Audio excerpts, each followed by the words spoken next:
पाकिस्तान में इलेक्शन अभी तमाशा चलता जा रहा है। अभी तक तीसरा दिन है जब इलेक्शन रिजल्ट आ जाना चाहिए था, तो आज तो आ तो गया है, लेकिन अब हो ये रहा है कि इलेक्शन रिजल्ट जिन सीटों का आया था उसमें अब सवाल उठने लग गए कि इलेक्शन रिजल्ट में उसमें धांधली हुई है। तो कुछ ऐसे सीट है जिनको अब इलेक्शन कमीशन ने दोबारा से उसकी मतगणना होगी। NA-15, NA-47, NA-48 ये 3 सीटें जिसमें इलेक्शन कमीशन ने आदेश दे रखा है कि इनकी जो मतगणना है दोबारा से होगी। तो ये जो रिजल्ट है इसमें किसी भी प्रकार से किसी भी पार्टी को मेजोरिटी नहीं मिली है, बल्कि मेजोरिटी से बहुत दूर है सभी पार्टियां। अभी क्या है कि खासतौर में पीटीआई के का कहना ये है कि 18 सीटों में धांधली हुई है और इसमें पीटीआई को जानबूझ के हराया गया है। तो अगर ये सही होता है तो पीटीआई का जो इंडिपेंडेंट वाला संख्या वो बढ़ सकती है, 100 को पार कर सकती है। लेकिन ये होना बड़ा मुश्किल टास्क है क्योंकि जानबूझ के पीटीआई को हराया गया था, ये सब बात जानते हैं। आज के दिन हो ये रहा है कि सभी दल अपनी अपनी रणनीति बनाने लग गए कि आगे उनको किस प्रकार से किसके साथ गठजोड़ करना है। अगर पीएमएलएन की बात की जाए तो उसका सबसे बड़ा चांस है सभी सरकार बनाने का। और पीएमएलएन के जो मुखिया है नवाज शरीफ, उन्होंने अपने भाई शहबाज शरीफ को जिम्मेदारी दे रखी है।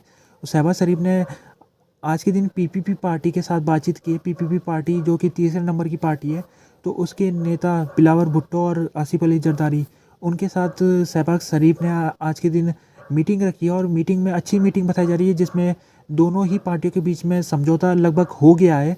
तो ये इन दोनों का गठबंधन बन जाएगा अगर, तो फिर इनको एक और पार्टी की ज़रूरत पड़ेगी। उसके लिए मुत्तहिदा कौमी मूवमेंट के साथ भी बातचीत चली है।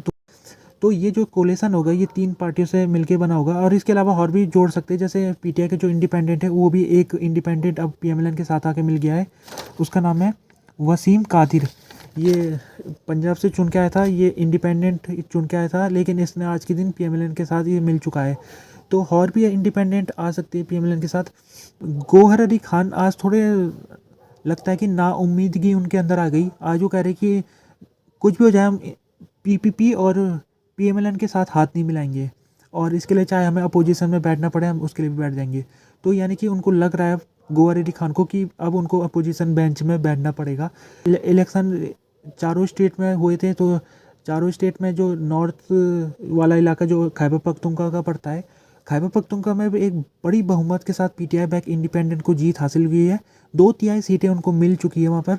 तो वहाँ पर उनके लगभग सरकार बनाना तय है।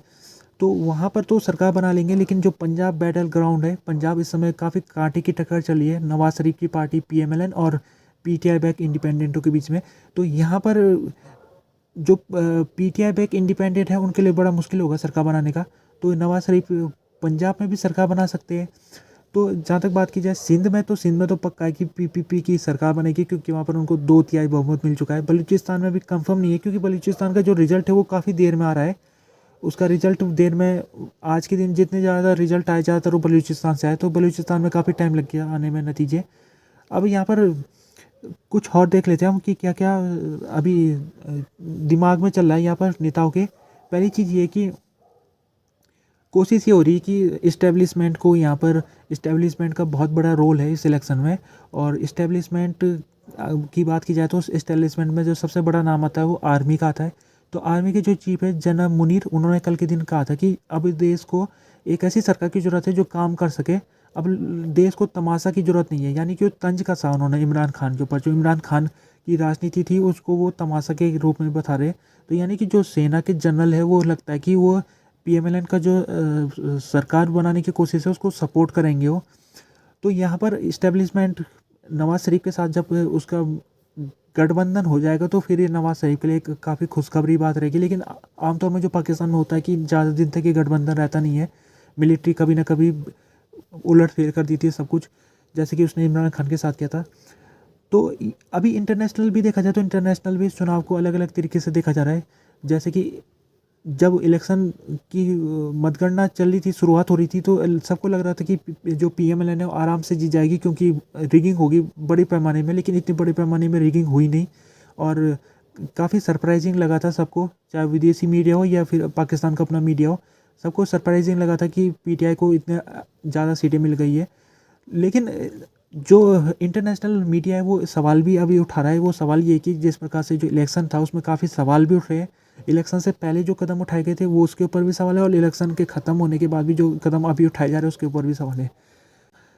बात की जाए तो जो गवर्नमेंट अगर बन जाती है, पीएमएलएन की गवर्नमेंट आ जाती है, तो उसके सबसे पहले उसको चुनौती उसके सामने होगी वो इकोनॉमी की होगी, क्योंकि पाकिस्तान की जो इकोनॉमी है अभी काफ़ी ज़्यादा डाउन है।